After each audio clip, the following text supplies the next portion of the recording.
Welcome to the Fit Girl Magic podcast. If you are ready to find your inner magic, develop great habits, and a rock steady mindset to feel confident, comfortable, and fit in your body, you are in the right place. I am Kim Barnes Jefferson, and I'll be giving you weekly doses of health, fitness, and life tips sprinkled with humor and real talk. If you're ready to be consistent without the stress of perfection, magic makers, it's time to slip into your favorite pair of PJs, grab some coffee, kick back, and listen to today's show.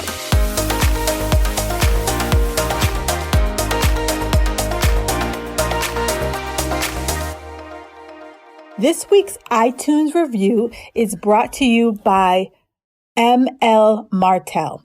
She writes, 5 stars. Kim is more than just knowledgeable in just health and fitness. She is supportive, reassuring, and on the level. She gives it to you straight, just the way most people need it. Well, thank you so much, Michelle. I really appreciate that review.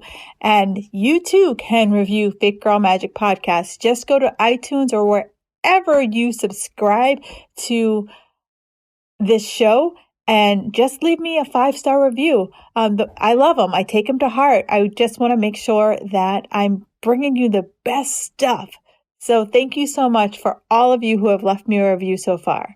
I can't wait to highlight you.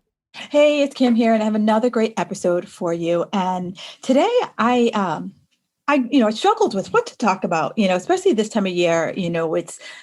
We're not quite summer, but it's not quite spring, and we're just kind of in that in-between phase. And I was just like, I still want to focus on how do we lose weight, right? I know that as summer approaches, many of us, put that, screw it hat on, and we're like, we'll deal with it in the summertime or in the fall when, things settle down, right? And, here's the thing. Life is never going to settle down. There's always going to be something that's thrown at us, something that we are going to have to deal with, right? Manage. I mean, this past year, who would have thought that for 1 year, we would be dealing with a virus that, is spread throughout the entire world? No one ever thought of that. We think of cold and flu season and that's it. And it doesn't really hamper us from our acts of daily living. But, this year we've had multiple curveballs thrown at us. So I see why so many women are confused about what they should follow. Because if you do a quick search on Amazon or on the Google, you're going to get like pages and pages of diet books, diet methodologies, diet, gurus standing on their thrones and talking about all the things that you need to do in order to lose the weight. And, the diet industry, as much as they, claim to have your back, they don't, right? Their goal is to continue to sell you more and more and more, to continue to make you feel like if you don't follow a particular diet, you're screwed. And let me just tell you this. You're screwed because you're following a particular diet. You're screwed because you're not listening to your body, right? I had a guest on several episodes ago, and she said something that has stuck with me since, I don't know, I think it's been almost a year since she was a guest here. And she talked all about overtraining. And her name's Kristen Kimura, and I will also put a link in the show notes. But she talked about how if we don't hear our bodies whisper, how are we going to hear our bodies scream? And for so many of us, myself included, my body was screaming, and my mind was like, shut your butt down. You don't know. Sit down, shut up, and mind is taking over. Body, you don't know. And I know so many of us, we're women of a certain age, and we've gotten to this point where we were following rules, right? Even now, some of my clients, they will ask me like, so Kim, like how many days should I work out? Or how many days should I eat this? Or how many days should, right? And we think that there's this like holy grail that if I follow this holy grail, I'm going to be safe. I'm going to get the results that I want. And one of the reasons why I'm different than anyone that you'll talk to is that I want you to feel educated. I want you to be able to, when you think about that question, you say to yourself, okay, how does cardio affect me?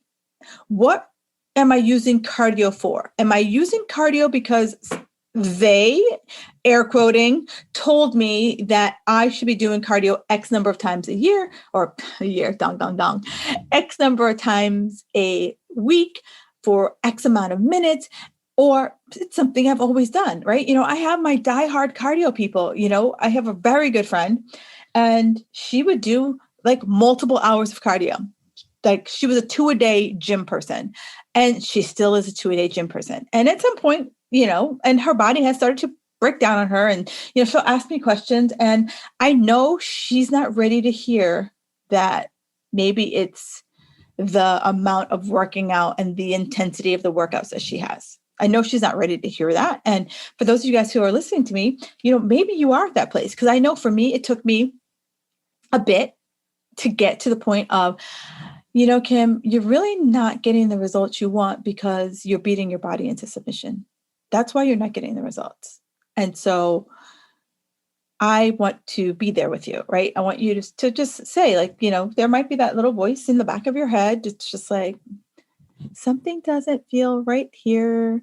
Something doesn't feel right here. And I want you to be able to like lean into that space and be like, yeah, something doesn't feel right here because it ain't. So I'm tired of seeing women feel broken by the system, broken because they aren't disciplined enough, willpower enough, hardcore enough, right? So I think I've beaten the drum enough. So I'm going to get off my soapbox because somebody else needs the spotlight. And I'm going to really go on and just show you, like, how do you actually lose weight, right? Everyone will tell you, I followed the ABC diet, keto, paleo, Whole30, whatever diet they were following. And at the end of the day, I don't care what you call it, how you lost weight is because you ate less calories. What? Yes. It's, it really boils down to, if I eat less calories than my body needs, I will lose the weight. Okay. Now there's some more nuances to that, and we'll get into that. But that is like, if we just start with like basic math, right? So many of us want to skip to the end of the book. I'm one of those people, right? I think that's one of the reasons why I don't like reading on a Kindle, because I like to, like, especially if the book's like slow starting, I want to be like, is this going to be worth my time? And I feel that's how we feel about our diet, right? We want to skip to, if I'm on page 20, I'm going to skip to page 100 and be like, is this worth my time? Am I going to get the results that I want, right? Because so many of us were like, I've been there, done that, and I still have the same bleeping 20 pounds that I've been trying to lose since 1995. So how in the hell is this going to help me? And before I invest my time, my energy, my hopes, my dreams, blah, blah, blah, blah, is it going to be worth it, right? Worth the sacrifices that I'm telling myself that I need to have in order to create this change. So I hear you, right? Because you see your friend, and we're going to call her Sally. And Sally is like, oh, girlfriend, I did keto and I lost 40 pounds in 40 minutes. And I feel amazing. I feel so good, right? Now, I get that. And I see those people. I remember when I first started training, and people are like, well, what diet is this? Because they need a name, right? We need names. We need labels in order for us to commit to it. And I don't know how that's, I'd love to just figure that out. Right. And just like do some research on like how the name kind of just makes you like get hunkered in versus the work. Right. Because as a coach, I know it's the work versus the name that gets you over the hump. And so it is the calorie deficit. So it's figuring out where, how many calories do I need, and creating a sustainable, operative word, sustainable calorie deficit. And so I will link this in the show notes, but I did a whole podcast on my framework to help you figure out, is something that you're looking at going to be achievable, right? And I call it my reps formula. And it basically is, depending if you're thinking like, okay, I need a diet. I saw my friend Jane, and she just looked amazing following Whole30. Great. So first, I'm going to ask you, is it realistic? Right? For your life, like you have to look at your life. Don't look at Jane and be like, Jane looks like, how you doing? Right? She looks like sex on a stick, right? You want to be like, is it realistic for your life? Are you excited about the Whole30? Can you plan for it in your life? And is it sustainable, right? It's all about you, right? And what the principles of any said diet. It doesn't have to be Whole30. It could be keto. It could be paleo. It could be vegan, right? Any of those principles. If any of those steps, there's like a caution or an alarm bell going off, you're like, you know what? It's probably not going to work for you. So I want to, if you really want to dive deeper into that, listen to that episode. I go way under the hood and tell you exactly how to work that reps formula.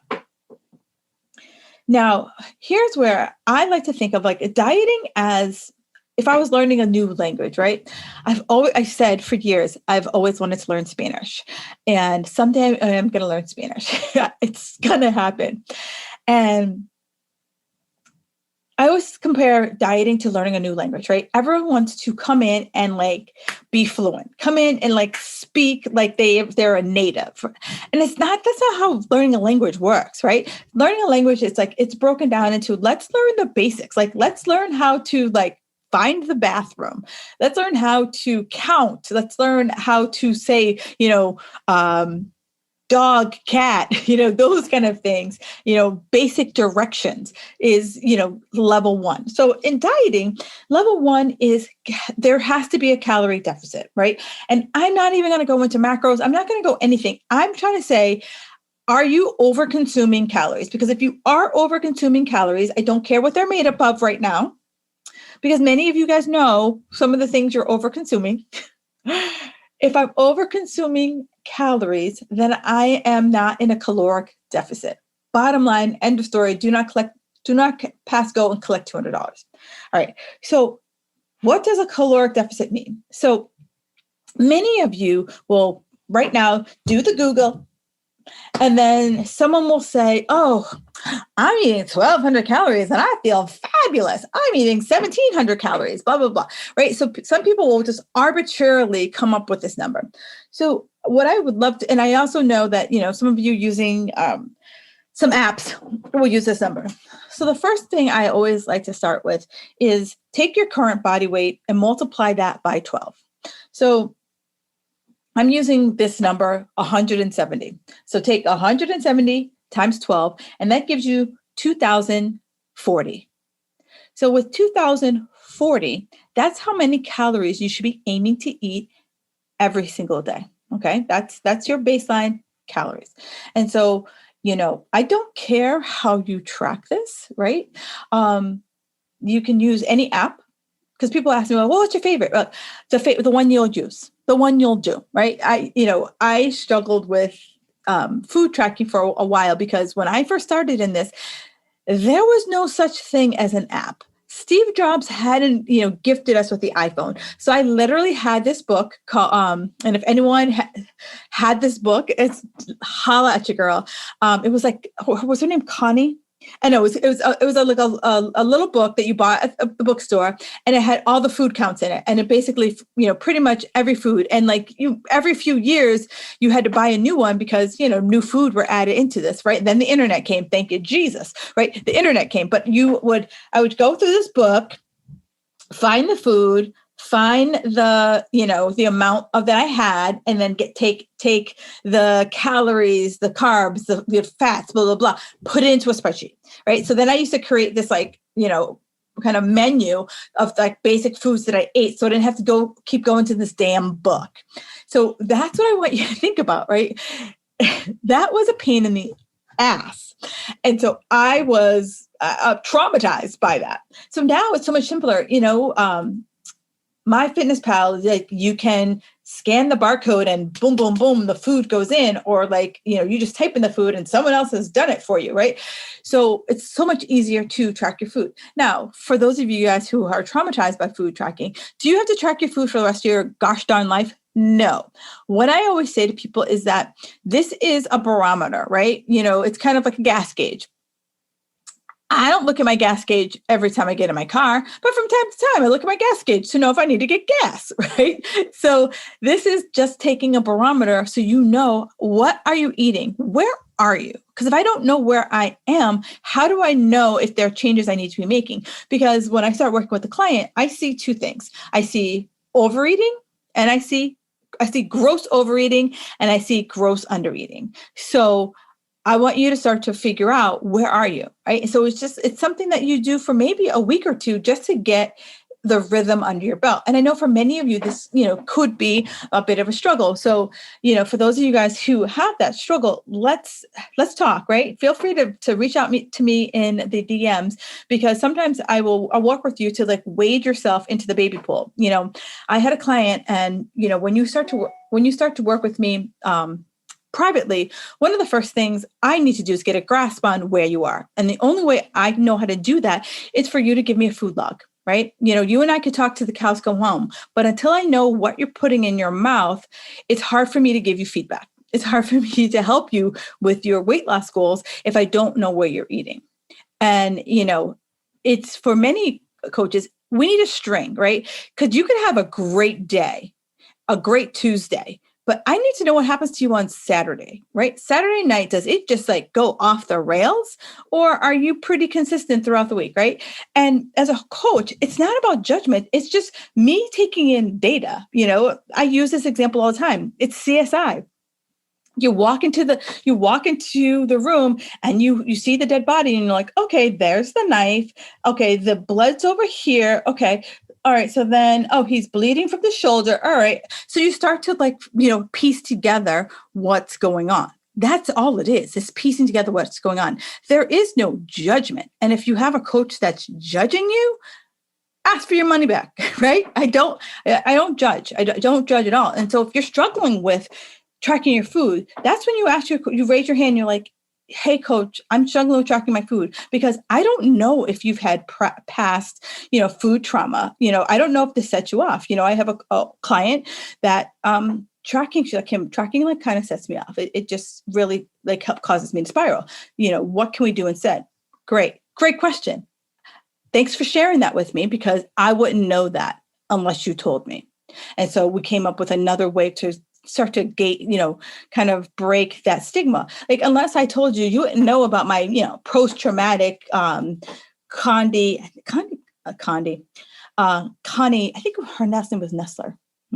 Anyway, you wouldn't know about with that damn book, right? You wouldn't know about that until I told you about that. So step one is focusing on just basic math, right? Your current body weight times your caloric intake.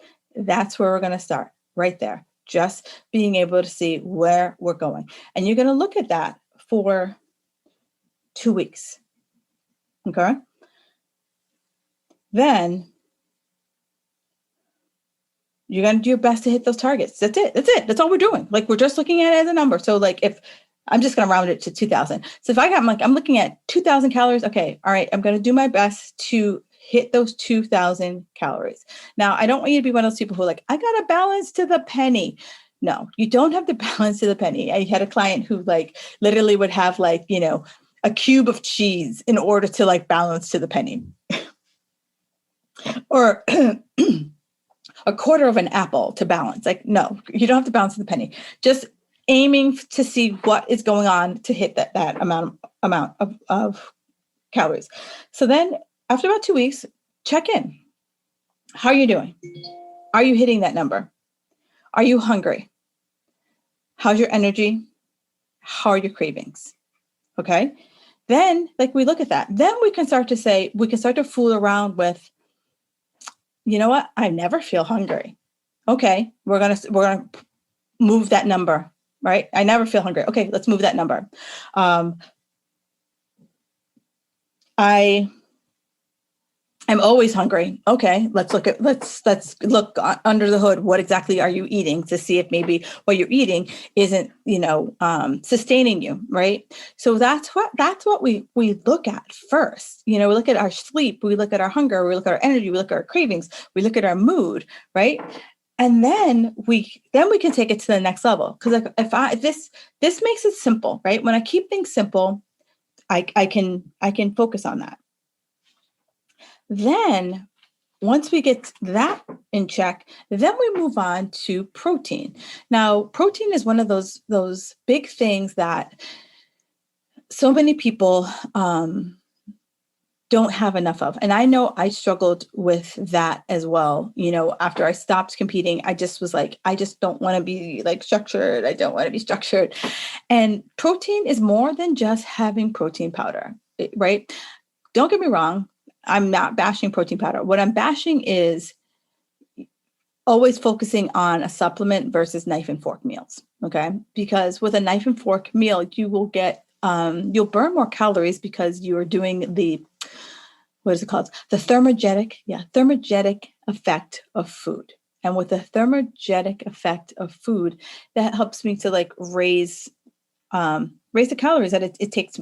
My body has to use more energy to digest food. Where if you think about a protein shake, it's already pre-digested. So my body doesn't have to break it down into a liquid format in order to take it through the digestive process. Now, with that said, a protein shake, if, I had them way more when I was, getting up at 5:30 in the morning and training until 8 o'clock at night, right? I didn't have time to really get in the food. So that's what I always tell my clients. If it's you having a protein shake or nothing, have that darn protein shake, okay? So here's where we want to talk about protein. So it is the only macronutrient that can help you build muscle. And especially us women, we need muscle because muscle is not going to make you bulky. So please stop believing that myth. And whoever tells you that myth, point them to me. Point them out to me. Having more muscle in your body will not make you bulky, right? Unless you have some ridiculous amount of testosterone in your system. And I'm sure there'll be other things that would be telltale signs that you have ridiculous amounts of testosterone in your system, because you might have a low voice and you might have some facial hair and other things. But that's neither here nor there. The second piece is that when I have more muscle in my body, I burn more calories. The more calories I burn at rest, what? Calories at rest, absolutely. That means the more calories I'll burn when I am working out. Okay. So, think about the difference. I remember when I first started in this business, this woman gave me this example, and it just has stuck with me because it just is such a good example. So picture in your mind's eye a beach ball, right? A big, fluffy beach ball. Then picture yourself a baseball, right? Small, compact. Now, if I were to say, making this numbers up, a baseball weighs, 10 pounds. And I put 10 pounds of sand in that beach ball. Now, they weigh the same, but what would you rather look like?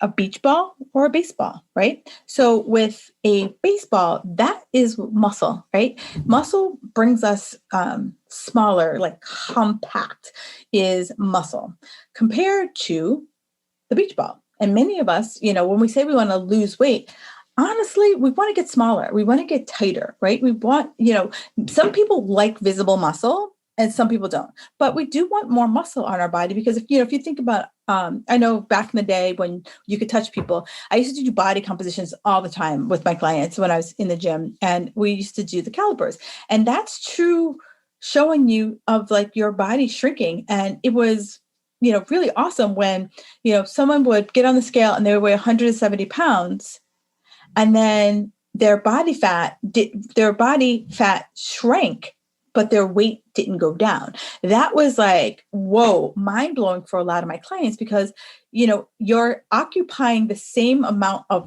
mass according to gravity, but when I look at you, you're smaller. And I know many of you have seen this on the socials, a picture, and it's women of all shapes and sizes, and they're all, I think they're 170 pounds, but I could be wrong. They're all 170 pounds, and they all look like very different people. You have the super tall people, you have the super short people, and everything in between. And that number looks so different depending on the package that it's in. So that's where I always say people, let's just focus on our body composition. And so to change my body composition, I need to eat more protein. Because one, protein is more satiating, and two, it helps me to build more muscle, provided that I'm strength training, right? I'll be operative that strength training is amazing. And then let me just give you a point of reference. Okay, so they did a research study, and so many people say, well, how should I break down my protein, right? So roughly, ladies, you should be having anywhere from 80 to 100 grams of protein a day for your food. And so the research said, does it matter if I have, say, 3 to 4 smaller meals with the protein in it, or can I have one big power punch of a meal?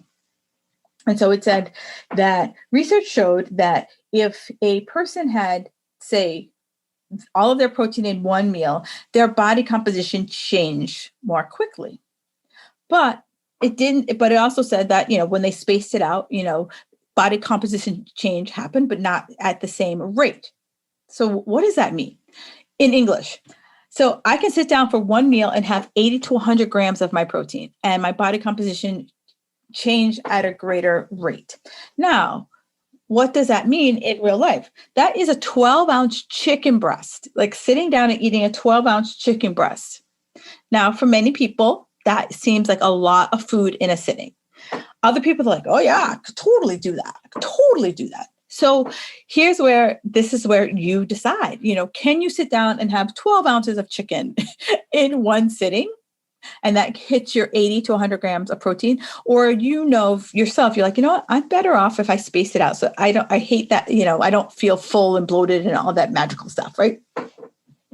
That's what I want you to think about, right? It's like, how does it work for you versus if someone told me to sit down and eat 12 ounces of chicken, I'd be like, yeah, no, I can't do it. Like, it's just not like, I could try, think about, there's a TV show, not a TV show, I think it was a movie. And there was like you had to eat this steak and it was like the belly buster. I don't know what it's called. And that's to me, like that, just like in my head, I'm like, oh, I would just like pull back my pants, like unbutton them. Okay, who am I kidding? I'm wearing yoga bands. So my band would be a little tighter, right? But just that's the concept I wanted to get across to you. Is that, sure, you can do it in one sitting if that works for you, or you can space it out throughout the day. Lastly, the third step is everything else, right? So we focus on our calories, we focus on our protein, then everything else. Now we can start talking about, as you look through the food journal, where are the extras coming from, right? Are we seeing any changes in our body? What's happening? What's going on? So that then, do we need to play around with our good fats, our vegetables, right? So we start to fool around with what's going on in the extraneous world. This is something that we can build on. But like I said, it's like I start at the bottom of the pyramid and I work my way up to the top so that I learn the basics. My foundation is stable. Think of it as a house, right? You want that foundation to be rock solid so that as I build stuff on top of it, my house isn't going to wobble and topple over. All right. So then what people are always going to say to me, Kim, the plateaus, like seriously, like great, those 3 steps, fabulous. They sound fabulous. But ultimately, I'm going to hit a plateau. And I'm like, yeah, everyone does. Everyone does, because our bodies, especially for us ladies over 40, our bodies are like, oh, girlfriend, I know exactly what you're doing. Exactly. Been there, done that, got the stinky protein shake bottles. So I'm just going to mess with you just to frustrate the bejesus out of you. So where do you start? Like when you hit that plateau, right? The big thing about everything is there should be a process, right? Just as I gave you those 3 steps, it was a process so that if things aren't working, I can be like, where in the line are the the kinks in the chain. Yes, that's what it is. Where are the kinks in the chain? So, and, here's why, I ask my clients, like, zoom out, right? Like, be like this, like, kind of person who's hovering over yourself, and zoom out and say, how consistent have I been? Right. And it's 80-20. I'm not that person who's going to be like, you need to be spot on with your diet or you're screwed. No, 80% of the time. Right. Because it's like life would suck without a glass of wine or being able to have cake at your, kid's birthday party. Right. That or dinner out with your sweetie. Yeah. That's not life. That's prison. Then what does your training look like? Right. What are you actually doing? And what does your food look like? What does the food on your plate look like? So that we can start to say, where are the, if you think about, tuning in the dial. So for those people with like the old school radio, right? Sometimes, and when you were driving in the car, you would get like to a certain point in your town or maybe in your state, if you're driving someplace, and the radio would start to go out a little bit. And so you would have to twiggle it, turn the dial just so to hit the right spot. That's what nutrition is, right? So many of us think that we set it and forget it. No, right? Everything I've given you here is a baseline. It's the baseline of like, let's start here and see what happens.